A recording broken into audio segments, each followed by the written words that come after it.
Put hands together for Emmanuel as he shares his testimony. Do it better for him. Oh, keep clapping, keep clapping, keep clapping. Emmanuel, tell us what has God done for you. My name is Emmanuel Mensah from Kaswa Center. I grew up with my mom. My mom was single and later married, so I was living with my mom and stepfather. But life was not easy for me. I grew up struggling a lot. So one day I got to know that I had the desire to serve God very well in my life. So I developed a desire to listen to pastors on radio and all that.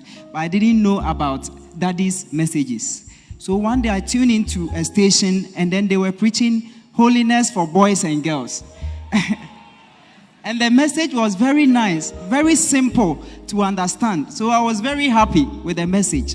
Then as time went on, I was sleeping one night and I couldn't sleep. Then I tuned into the same station and I heard another message, Dominus Illuminatio Mea, which means the Lord is our light, or the Lord is your light. So that message was also nice. I was enjoying the message. I said, who is this man of God that speaks like that? It's like the message really strikes my heart. So time went on and then I completed SHS. Even in SS, I went to join LI because of the love I had for. So I realized that it was Bishop Dag Heward-Mills. I said, wow. So after SS, I left my mom struggling, went to travel to another region to work. It wasn't working. People disappointed me. I helped someone. The person a whole lot of things. So I was confused. I was really confused. I didn't know what to do, whether to go to school, because I was in UPS doing business administration. And because of financial constraints, I deferred. So I was really confused. I didn't know what to do with my life.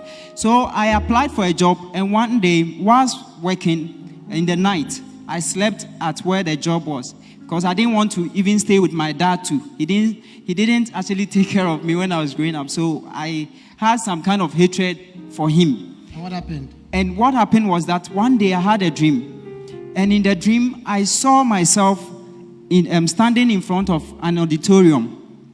And I knew the mega church. So the room looked just like the mega church.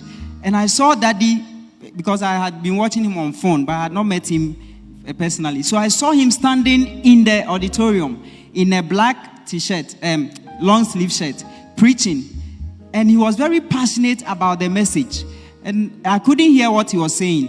But a voice said to me, enter the auditorium.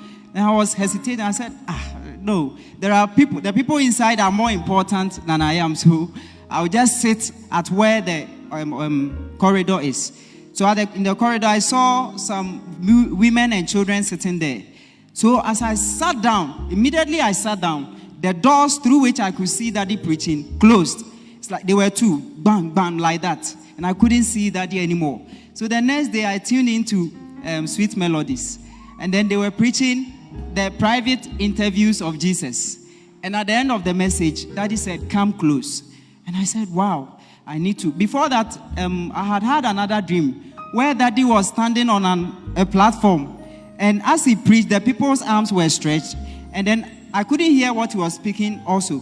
But as he spoke, colorful bubbles came out of his pocket on the people. So you decided to find the church and find the church. Come to the church. Yes, please. So I called a friend, and the friend said, First Love Church. I said, First Love Church, where is First Love Church? The person said, here. So I came here. And that day that I came, if people remember, Daddy was in black, batik, and then the preacher was very nice, and he preached. The message was, you gave your life to Christ that day. That day, I had already given my life to Christ. But then since then, my life, the confusions that I had, by the grace of God, I have overcome them. I have applied to go back to school. My dad has also began to love me. He has even given me a plot of land to build something. And I thank God so much for the ministry of the prophet. Amen. And I want to encourage everyone that as you are here, it is our church. And we need to love God and love our prophet. God put your hands together for that powerful testimony. And let's welcome Shem to share the final testimony for today. Do it better for him. It's in the Greater Love Gospel Choir.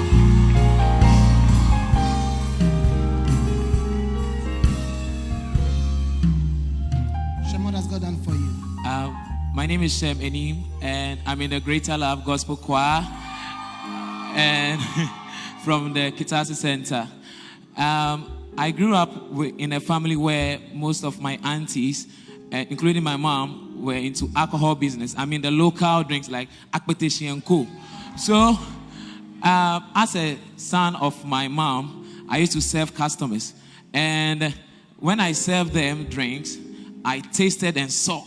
So, tasting and seeing how the drinks were. So, I mean, at the age of 10, I had tasted all sorts of local drinks.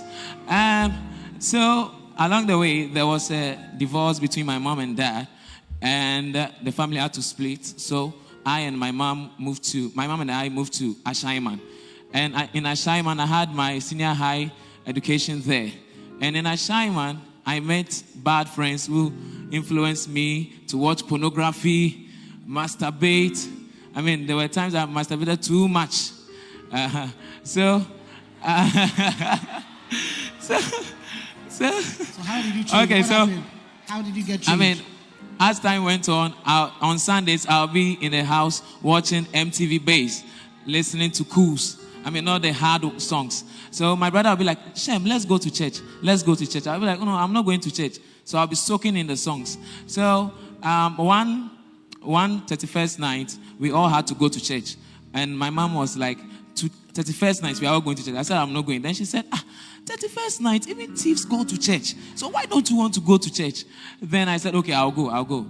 Now, we went to the church, which is Mega Church, Zenu Main Branch, Ashaiman.